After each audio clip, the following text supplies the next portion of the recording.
Hello दोस्तों, आप सभी का जनता क्रिएशन में स्वागत है।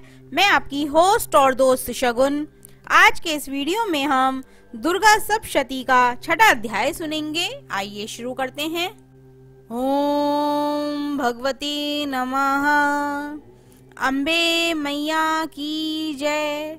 छठा अध्याय धूम्रलोचन वध। मेघा ऋषि ने कहा, देवी की बात सुनकर दूत क्रोध में भरा हुआ वहां से असुरेंद्र के पास पहुंचा और सारा वृतांत उसे कह सुनाया।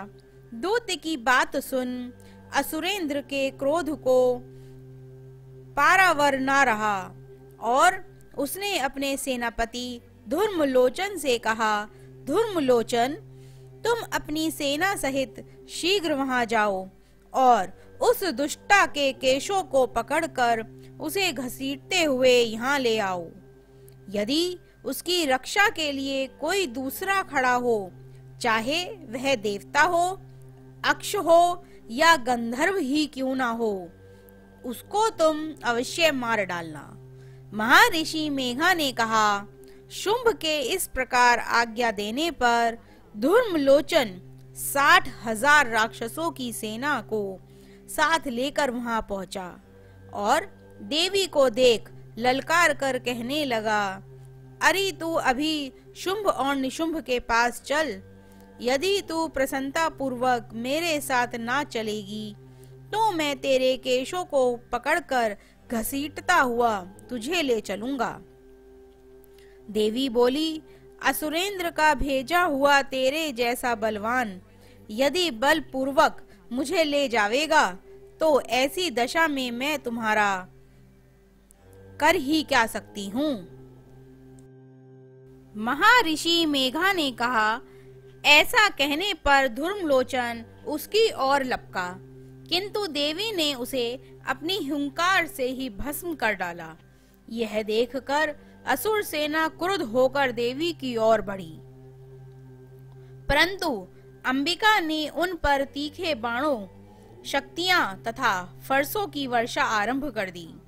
इतने में ही देवी का वाहन भी अपनी ग्रीवा के बालों को झटकता हुआ और बड़ी भारी शब्द करता हुआ असुर सेना पे कूद पड़ा।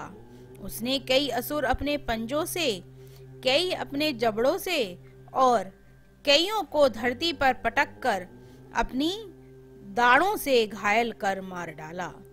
उसने कई असुरों के अपने नख से पेट फाड़ डाले और कई असुरों का तो केवल थप्पड़ मारकर ही सिर धड़ से अलग कर दिया। कई असुरों की भुजाएं और सिर तोड़ डाले और गर्दनों के बालों को हिलाते हुए उसने कई असुरों को पकड़कर उनके पेट फाड़कर उनका रक्त भी लिया। इस प्रकार देवी के उस महाबलवान सिंह ने क्षण भर में ही असुर सेना को समाप्त कर दिया। शुंभ ने जब यह सुना कि देवी ने धूम्रलोचन असुर को मार डाला है और उसके सिंह ने सारी सेना का संहार कर डाला है, तब उसको बड़ा क्रोध आया। उसके क्रोध के मारे होठ फड़फड़ाने लगे और उसने चंड तथा मुंड नामक महाअसुरों को आज्ञा दी, हे चंड, हे मुंड, तुम अपने साथ एक बड़ी सेना लेकर वहां जाओ और उस देवी के बाल पकड़कर उसे बांधकर तुरंत यहाँ ले आओ। यदि उसको यहाँ लाने में किसी प्रकार का संदेह हो तो अपनी सेना सहित उससे लड़ते हुए उसको मार डालना और जब वह दुष्टा और उसका सिंह दोनों मर जाएं, तब भी उसको बांधकर यहाँ ले आना। ओम भगवते नमः। अम्बे मैया की जय। आज के इस अध्याय की कथा यहीं पर समाप्त होती है। आगे की कथा अगले अध्याय में सुनेंगे। दोस्तों, अगर आपने अभी तक हमारा चैनल सब्सक्राइब नहीं किया है तो जल्दी से कर दीजिए और हाँ, बेल आइकन जरूर दबाएं जिससे हमारी आने वाली नई वीडियोस की नोटिफिकेशन आपको मिलती रहे। Thank you friends watching this video. Do not forget to like, share and subscribe.